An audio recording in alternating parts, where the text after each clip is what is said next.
धर्म ग्रंथ महाभारत में बहुत सी ऐसी कथाओं का वर्णन मिलता है जिसे यदि मनुष्य अपने जीवन में उतार ले तो उसे ना तो कभी खुद पर अहंकार हो सकता है और ना ही वो कभी भी खुद को सबसे शक्तिशाली या फिर सर्वश्रेष्ठ समझने की भूल कर सकता है। हम आपको महाभारत से जुड़ी एक ऐसी ही कथा के बारे में बताने जा रहे हैं। इस कथा के माध्यम से हम बताएंगे कि जब महाभारत युद्ध में पांडवों को विजय मिली तो पांचों पांडव स्वयं को विजय का श्रेय देने लगे, अर्थात युद्ध में प्राप्त विजय के कारण पांचों पांडवों को अपने बल का अहंकार हो गया था। तब श्री कृष्ण ने उन लोगों का अहंकार कैसे दूर किया बताएंगे आपको। बता दें आपको, स्कंद पुराण के माहेश्वर खंड के कुमारिका खंड के अनुसार ये कथा उस समय की है जब कौरव और पांडव अपनी अपनी सेनाओं सहित धर्म क्षेत्र कुरुक्षेत्र में होने वाले महाभारत युद्ध के लिए एकत्रित हो चुके थे।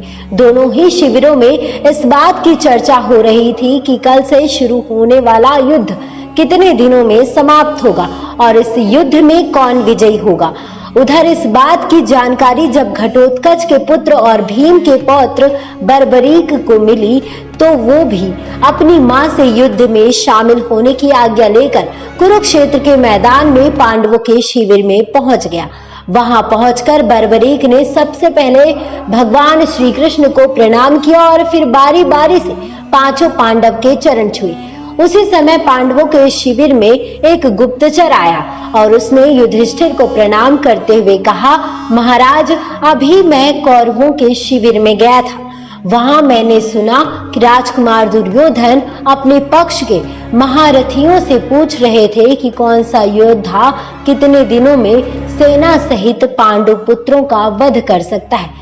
जिसके बाद सर्वप्रथम आप लोगों के पितामह और कुरान सेना के प्रमुख सेनापति भीष्म ने कहा कि वे आप 5 भाइयों और आपकी सेना को 1 मास में समाप्त कर सकते हैं। फिर गुरु द्रोणाचार्य ने कहा कि मैं सेना सहित पांडवों को 15 दिन में समाप्त कर सकता हूँ। उसके बाद अश्वत्थामा ने कहा कि वे आपके 5 भाइयों और आपकी सेना को 10 दिनों में नष्ट कर सकता है और अंगराज कर्ण की बातों पर विश्वास करें तो वो आप सभी को केवल 6 दिनों में सेना सहित मार सकते हैं। गुप्तचर की बातें सुनकर युधिष्ठिर चिंतित हो उठे और उन्होंने गुप्तचर को शिविर से बाहर जाने को कहा।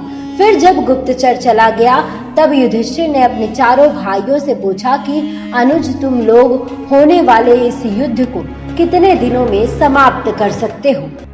अपने ज्येष्ठ के मुख से ऐसी बातें सुनकर चारों भाई एक दूसरे को देखने लगे।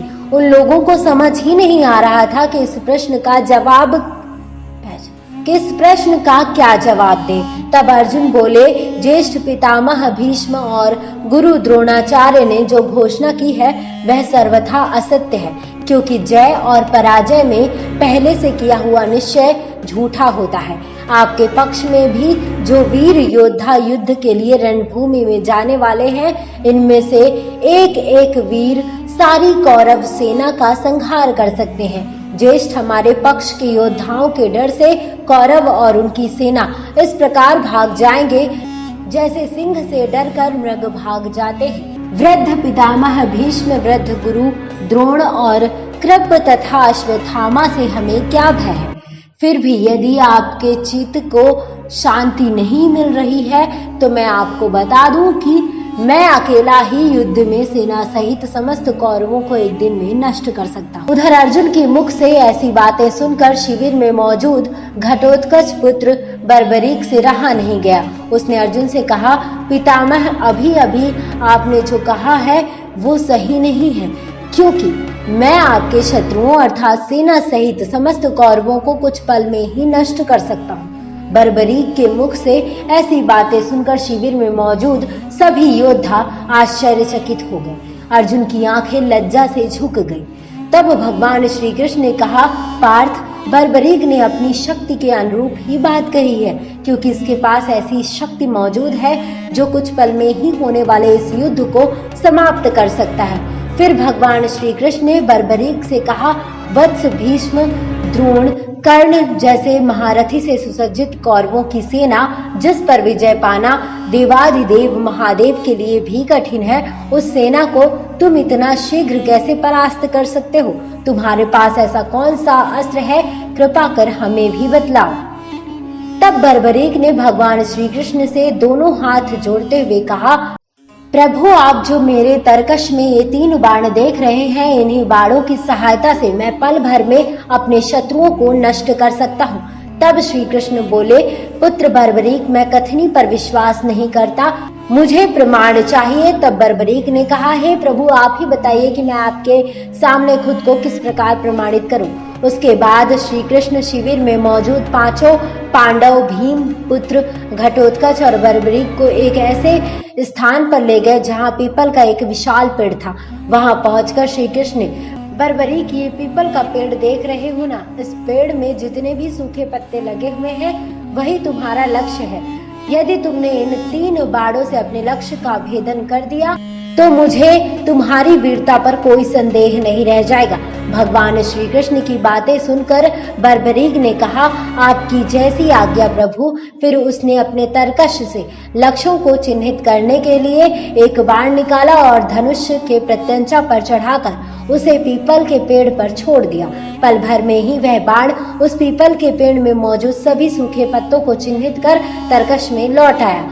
उस बाण के वापस आते ही बर्बरीक ने जैसे ही उन पत्तों को काटने के लिए दूसरा बाण तरकश से निकालने लगा, उसी समय एक चिन्हित किया हुआ सूखा पत्ता धरती पर आ गिरा, जिसे भगवान श्री कृष्ण ने अपने पांव के नीचे छुपा लिया। उधर पहले की भांति ही बर्बरीक ने दूसरे बाण को धनुष के प्रत्यंचा पर चढ़ाकर पीपल के पेड़ पर छोड़ दिया। देखते ही देखते बर्बरीक का वह बाण पल भर में ही उन सारे पत्तों को काट दिया जिसे पहले बाण ने चिन्हित किया था, परंतु बर्बरीक का दूसरा बाण तरकश में वापस लौटने की बजाय श्री कृष्ण के पांव के पास आकर रुक गया। यह देख बर्बरीक ने श्री कृष्ण से कहा, प्रभु, आपने मेरे द्वारा चिन्हित पत्ते को अपने पांव के नीचे छिपा रखा है, कृपा कर अपना पांव हटा लीजिए, क्योंकि मेरे ये बाण अपने लक्ष्य से कभी नहीं चूकता है। बर्बरीक की बातें सुनकर भगवान श्री कृष्ण मुस्कुराए और फिर उन्होंने बर्बरीक से कहा, पुत्र बर्बरीक, यह प्रमाणित हो गया कि तुम पल भर में ही इस युद्ध को समाप्त कर सकते हो, किंतु अब तुम्हारा जीवित रहना धर्म के अनुकूल नहीं है। यह सुन घटोत्कच सहित 5 पांडव हैरान हो गए।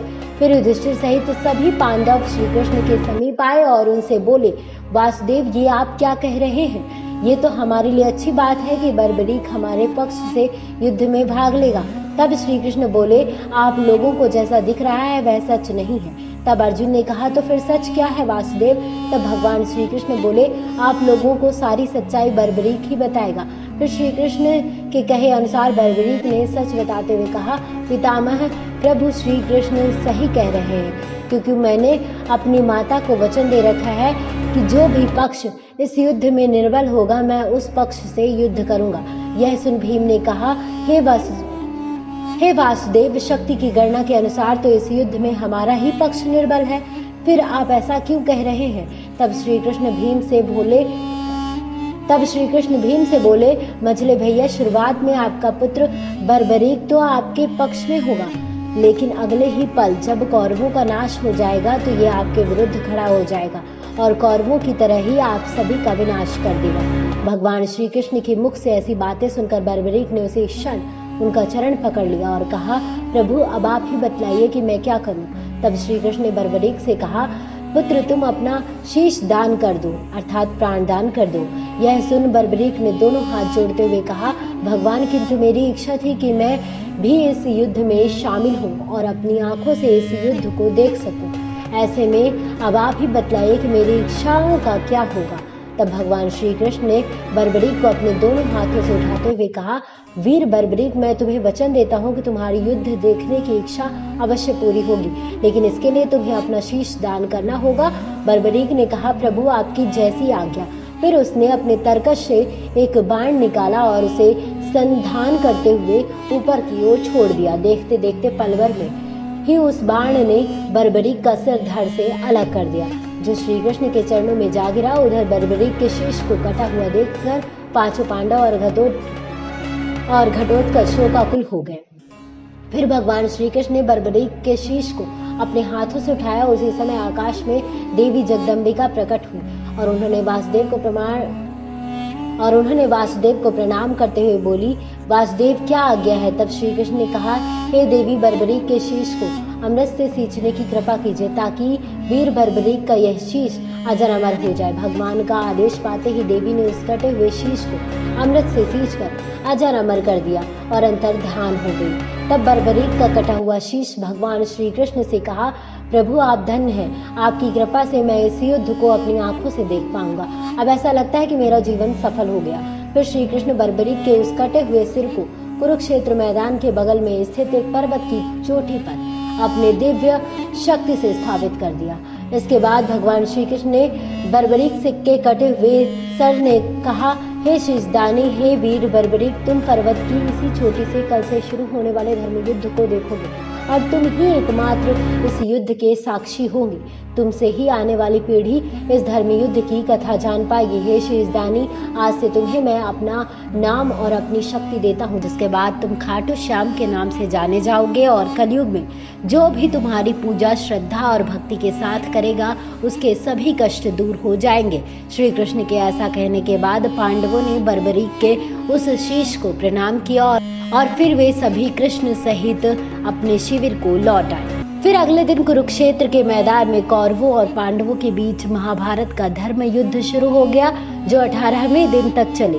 इस युद्ध में कौरव पक्ष के सभी महारथी मारे गए और पांडवों को जीत मिली। लेकिन यदि आप ये जानना चाहते हैं कि उस 18वें दिन में किस दिन क्या हुआ, तो इसके सभी महारथी मारे गए और पांडवों को जीत मिली। बता दें आपको, महाभारत युद्ध के 18वें दिन भीम के हाथों जब दुर्योधन का वध हो गया, तब पांचों पांडव श्री कृष्ण के साथ अपने शिविर में लौट आए और फिर कुछ दिनों बाद पांचों पांडव युद्ध मिली जीत का श्रेय स्वयं को देने लगे। कोई कहता उसने युद्ध का संचालन धर्म पूर्वक किया, इसलिए उन सभी को युद्ध में जीत मिली। तो कोई कहता यदि वह पितामह भीष्म को बाणों की शैया पर नहीं लिटाते तो उन्हें महाभारत के युद्ध में जीत मिलना असंभव था। तो कोई कहता उसने यदि दुर्योधन और उसके 99 भाइयों का वध नहीं करते तो युद्ध कैसे जीत पाते। अभी पांचों भाइयों के बीच ये बहस चल ही रहा था। पधारे और उन सभी से बोले, किस बात को लेकर आप लोगों में बहस छिड़ी हुई है। इसके बाद फिर सभी ने वही बात दोहराई, जिसे सुन श्री कृष्ण मुस्कुराने लगे। तब युधिष्ठिर ने पूछा, वासुदेव आप ही बताइए कि इस युद्ध में जीत का श्रेय किसे जाता है। तब श्री कृष्ण युधिष्ठिर से बोले, बड़े भैया, इसका जवाब तो वही दे सकता है जिसके इस युद्ध के सभी घटनाओं को अपनी आंखों से देखा है और वही इस युद्ध का एकमात्र साक्षी भी है। श्री कृष्ण के इतना कहते ही पांचों पांडव समझ गए कि वासुदेव बर्बरीक की बात कर रहे हैं। फिर पांचों पांडव भगवान कृष्ण के साथ उस पर्वत के पास पहुंचे जिसकी चोटी पर से बर्बरीक ने संपूर्ण महाभारत युद्ध को देखा था। वहां पहुंचने पर बर्बरीक ने श्री कृष्ण और पांचों पांडवों को सादर प्रणाम किया और श्री कृष्ण से पूछा, भगवान आप सभी यहाँ किस उद्देश्य से आए हैं। तब श्री कृष्ण ने कहा, वीर बर्बरीक, तुम्हारे पांचों पितामह स्वयं को इस युद्ध में जीत का श्रेय दे रहे, लेकिन वास्तविकता क्या है ये केवल तुम ही इन्हें बता सकते हो। तब बर्बरीक ने कहा, पितामह आप लोग किस आधार पर खुद को इस युद्ध में मिले विजय का श्रेय दे रहे हैं, जबकि सच तो यह है कि आप सभी ने किसी से लड़ा ही नहीं।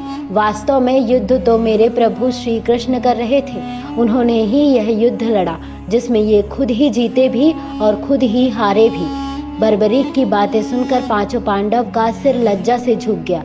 फिर युधिष्ठिर भी श्री कृष्ण से बोले, वासुदेव हमें क्षमा कर दें, हम सभी को अपने अपने बल का अभिमान हो गया था। बर्बरीक की बातें सुनकर पांचों पांडवों का सिर लज्जा से झुक गया। फिर युधिष्ठिर श्री कृष्ण से बोले, वासुदेव हमें क्षमा कर दें, हम सभी को अपने अपने बल का अभिमान हो गया था। अब हम जान गए हैं कि इस युद्ध में जो भी हुआ आपकी मर्जी से हुआ। इसके बाद वे सभी अपने महल को लौट आए। इसलिए कहा जाता है कि मनुष्य को कभी भी किसी चीज का अभिमान नहीं करना चाहिए। ये पूरी जानकारी हमें वेबसाइट्स और अन्य जगहों से प्राप्त हुई है। ये जानकारी आपको कैसी लगी आप हमें कमेंट बॉक्स में कमेंट कर जरूर बताएं और इस वीडियो को ज्यादा से ज्यादा लाइक करें, शेयर करें और चैनल को सब्सक्राइब करें। Next time special report.